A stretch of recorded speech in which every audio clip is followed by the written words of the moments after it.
Hi friends, ಎಲ್ಲರಿಗೂ ನಮಸ್ಕಾರ. ಇವತ್ತು ಕ್ಯಾಂಡ್ಲ್ ಫಾರ್ಮೇಷನ್ ಬಗ್ಗೆ ವಿಡಿಯೋ ಮಾಡ್ತಿದ್ದೀನಿ.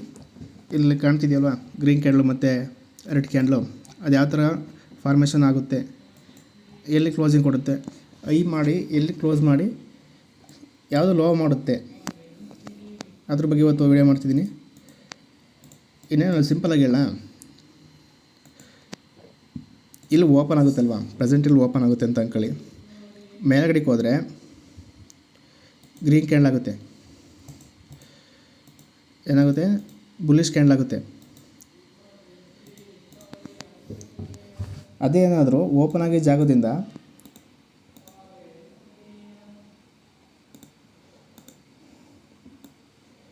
ಡೌನ್ ಮಾಡಿದರೆ ಏನಾಗುತ್ತೆ, ರೆಡ್ ಆಗುತ್ತೆ. ಪ್ರೆಸೆಂಟು ಇಲ್ಲಿ ಓಪನ್ ಆಯಿತು, ಮೇಲ್ಗಡೆಗೆ ಹೋದರೆ ಗ್ರೀನ್ ಆಗುತ್ತೆ, ಕೆಳಗಡೆಗೆ ಬಂದರೆ ರೆಡ್ ಆಗುತ್ತೆ. ಕ್ಯಾಂಡ್ಲು ಬುಲ್ಲಿಶ್ ಕ್ಯಾಂಡಲ್ ಆಗುತ್ತೆ, ಇದು ಬೇರೆ ಕ್ಯಾಂಡಲ್ ಆಗುತ್ತೆ. ಇಲ್ಲ ಓಪನ್ ಮಾಡಿ ಲೋ ಮಾಡುತ್ತೆ ಫಸ್ಟು, ಅಂದರೆ ಅಲ್ಲಿ ತನಕ ರೆಡ್ ಕ್ಯಾಂಡಲ್ ಆಗಿರ್ತಿದ್ದು. ಓಪನ್ ಆಗಿಕ್ಕಿಂತ ಡೌನ್ ಮಾಡಿದಾಗ ರೆಡ್ ಕ್ಯಾಂಡಲ್ ಹತ್ರ ಫಾರ್ಮ್ ಆಗಿರುತ್ತೆ,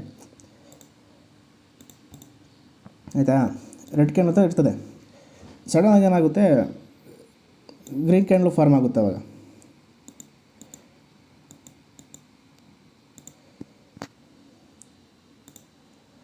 ಗ್ರೀನ್ ಕ್ಯಾಂಡಲ್ ಆದಾಗ ಏನಾಗುತ್ತೆ, ಇಲ್ಲಿ ಅದೊಂದು ಲೋ ಮಾಡ್ತಲ್ಲ, ಇಲ್ಲಿಂದ ಇಲ್ಲಿ ಓಪನ್ ಆಗಿ ಇಲ್ಲಿ ತನಕ ಲೋ ಮಾಡ್ತಲ್ಲ, ಆ ಲೋನೇ ವಿಕ್ ಆಗುತ್ತೆ. ಇದೆ ನೋಡಿ, ಇಲ್ಲೇ ಇದೆ.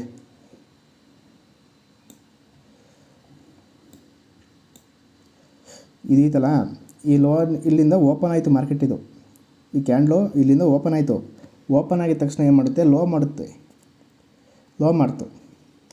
ಲೋ ಮಾಡಿದ್ದೇನಾಯಿತು, ಪ್ರೆಷರ್ ಬಂದು ಕ್ಲೋಸಿಂಗ್ ಮಾತ್ರ ಗ್ರೀನ್ ಕ್ಯಾಂಡಲ್ಗೆ ಕ್ಲೋಸಿಂಗ್ ಕೊಡ್ತು. ಇದಕ್ಕೆ ಅಂತ ಕರೀತಾರೆ. ಅವಾಗ ಓಪನ್ ಆಗೋ ಜಾಗದಿಂದ ಕೆಳಗಡೆ ಮೇಲ್ಗಡೆ ಕ್ಲೋಸ್ ಆದಾಗ ಕೆಳಗಡೆ ಬಂದಿರುತ್ತಲ್ಲ, ಅದನ್ನು ವಿಕ್ ಅಂತ ಕರೀತಾರೆ. ಇದು ನೋಡಿ, ಇದು ಇಲ್ಲಿ ಓಪನ್ ಆಯಿತು, ಇಲ್ಲಿ ಓಪನ್ ಆಯಿತು. ಓಪನ್ ಆಗಿ ಏನು ಮಾಡ್ತು, ಐ ಮಾಡ್ತು. ಇಲ್ಲಿ ತನಕ ಐ ಮಾಡ್ತು. ಐ ಮಾಡಿದ್ದು ಏನಾಯಿತು, ಕ್ಲೋಸಿಂಗ್ ಮಾತ್ರ ಇಲ್ಲಿ ಬಂದು ಕೊಡ್ತು. ಎಲ್ಲಿ ತನಕ ಐ ಮತ್ತು ಲೋ ಮಾಡ್ತಿರುತ್ತೆ, ಕ್ಲೋಸಿಂಗ್ ಎಲ್ಲಿ ಕೊಡುತ್ತೆ, ಐ ಲೋ ಮಾಡಿರುತ್ತಲ್ಲ, ಅದೇ ವಿಕ್ ಆಗುತ್ತೆ ಅಷ್ಟೇ, ಏನಿಲ್ಲ. ಸಿಂಪಲಾಗಿ ವಿಕ್ ಹೆಂಗಾಗುತ್ತೆ ಅಂದರೆ, ಇಲ್ಲಿಂದ ಒಂದು ಐ ಮಾಡ್ತು, ಬಟ್ ಏನಾಯಿತು, ಕ್ಲೋಸಿಂಗ್ ಮಾತ್ರ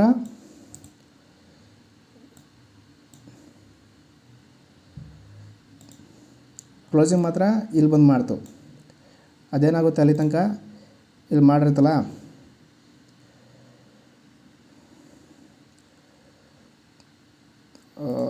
ಇದು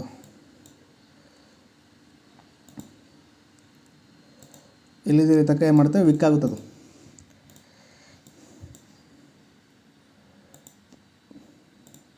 ಸರಿನಾ.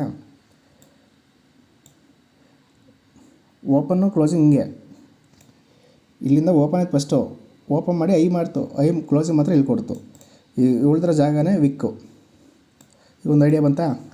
ಇನ್ನೂ ಸಿಂಪಲಾಗಿ ಹೇಳ, ಓಪನ್ ಆಗಿ ಜಾಗದಿಂದ ಮೇಲ್ಗಡೆಗೆ ಬಂದು ಕ್ಲೋಸ್ ಆದರೆ green candle or bullish candle ಅಂತ ಕರೀತಾರೆ.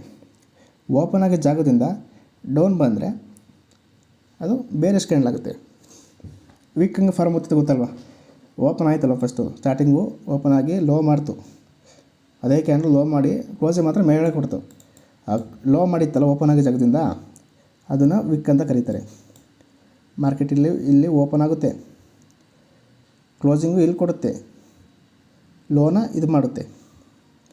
ಲೋಗೆ ವಿಕ್ ಅಂತ ಕರೀತಾರೆ ಅಷ್ಟೇ. ಇಲ್ಲ ಐಗೂ ವಿಕ್ ಅಂತ ಕರೀತಾರೆ. ಅಂದರೆ ಎಲ್ಲೇ ಈ ಥರ ಕಾಣಿಸುತ್ತೆ ನೋಡಿ, ಇಲ್ಲೊಂದಿದೆ, ಇಲ್ಲ ಸುಮಾರು ಎಲ್ಲ ಕ್ಯಾಂಡಲ್ಗಳಿಗೂ ಆಲ್ಮೋಸ್ಟ್ ಇರ್ತದೆ. ಕೆಲವೊಂದು ಕ್ಯಾಂಡಲ್ಗಳಿಗೆ ಬಂದಿರಲ್ಲ. ಇದು ನೋಡಿ, ವಿಕ್ಕೇ ಅಲ್ಲ ಅಲ್ವಾ. ಇದೇನಾಯಿತು, ಇಲ್ಲೇ ಓಪನ್ ಆಗಿಬಿಟ್ಟು ಇಲ್ಲಿಂದ ಅದು ಐ ಆಗಲಿಲ್ಲ, ಓಪನ್ ಆಗಿ ಜಾಗದಿಂದಲೇ ಡೌನ್ ಮಾಡಿಬಿಡ್ತು. ಓಪನ್ ಆಗಿ ಜಾಗದಿಂದ ಸೆಲ್ಲಿಂಗ್ ಪ್ರೆಷರ್ ಬಂದ್ಬಿಟ್ಟು ಡೌನ್ ಆಯಿತು ಅಲ್ವಾ. ಆ ಥರ ಅರ್ಥ ಆಯ್ತಾ. ಇದು ಬುಲ್ಲಿಶ್ ಕ್ಯಾಂಡಲ್ ಮತ್ತು ಬೇರಿಶ್ ಕ್ಯಾಂಡಲ್ ಅಂತ. ಇದರಲ್ಲಿ ಪ್ಯಾಟರ್ನ್ಗಳು ಸುಮ್ಮನೆ ಇರ್ತವೆ, ಪ್ಯಾಟರ್ನ್ ಹೇಳ್ಕೊಡ್ತೀನಿ ಮುಂದೆ. ಇವತ್ತು ಕ್ಯಾಂಡಲ್ ಓಪನ್ ಬಗ್ಗೆ ಮತ್ತು ಕ್ಲೋಸಿಂಗ್ ಬಗ್ಗೆ ತಿಳ್ಕೊಂಡಿರಿ. ಇನ್ನು ಚಾರ್ಟ್ ಹೆಂಗೆ ನೋಡಬೇಕು ಅಂದರೆ ಬೇಸಿಕ್ ವಿಡಿಯೋ ಇದು. ಅಡ್ವಾನ್ಸಿಂದ ಬೇರೆ ಮಾಡ್ತೀನಿ. ಸಿಂಪಲ್ಲು ಅಷ್ಟೇ. ಏನೈತೆ ಮಾರ್ಕೆಟು ಓಪನ್ ಆದ ತಕ್ಷಣ ಲೋ ಮಾಡ್ತು, ಲೋ ಮಾಡಿದರೆ ಇಲ್ಲಿ ಕ್ಲೋಸಿಂಗ್ ಕೊಡ್ತಲ್ವ, ಲೋ ಮಾಡಿದ್ದೆ ವಿಕ್ಕು. ಈ ಕಡೆ ಐ ಮಾಡಿದ್ರು ಹಂಗೆ, ಐ ಮಾಡಿದ್ರು ಹಂಗೆ. ಈಗ ನೋಡಿ ಐ ಮಾಡಿದ್ರೆ ಹಂಗೆ ಅಂದರೆ ಇಲ್ಲಿ ಓಪನ್ ಆಯ್ತಲ್ವ, ಇಲ್ಲಿ ಓಪನ್ ಆಯಿತು, ಇಲ್ಲಿ ಓಪನ್ ಆಗಿ ಐ ಮಾಡ್ತು, ಐ ಮಾಡಿ ಐ ಮಾಡ್ತಲ್ವಾ, ಐ ಮಾಡಿ ಏನು ಮಾಡ್ತು ಕ್ಲೋಸಿಂಗ್ ಮಾತ್ರ ಇಲ್ಲಿ ಕೊಡ್ತು. ಸೊ ಹಿಂಗೆ ವರ್ಕ್ ಆಗೋದು. ಗ್ರೀನ್ ಕ್ಯಾಂಡ್ಲು ಮತ್ತು ಬುಲ್ಲಿಶ್ ಕ್ಯಾಂಡ್ಲು ಎರಡು ಒಂದೇ, ರೆಡ್ ಕ್ಯಾಂಡಲ್ ಮತ್ತು ಬೀರಿಶ್ ಕ್ಯಾಂಡಲ್ ಅಂದರೆ ಎರಡು ಒಂದೇ, ಎರಡು ರೆಡ್ ಕ್ಯಾಂಡಲ್ಲೇ. ಬೀರಿಶ್ ಕ್ಯಾಂಡಲ್ಗೆ ರೆಡ್ ಕ್ಯಾಂಡಲ್ ಅಂತ ಕರೀತಾರೆ, ಬುಲ್ಲಿಶ್ ಕ್ಯಾಂಡಲ್ಗೆ ಗ್ರೀನ್ ಕ್ಯಾಂಡಲ್ ಅಂತ ಕರೀತಾರೆ. ಸಿಂಪಲ್ಲು, ಅರ್ಥ ಆಯ್ತಾ? ಓಕೆ, ಇವತ್ತಿಗೆ ಸಾಕು, ಮಿಕ್ಕಿದ್ದು ಹೇಳ್ಕೊಡ್ತೀನಂತೆ. ಸರಿ ಫ್ರೆಂಡ್ಸ್, ಓಕೆ.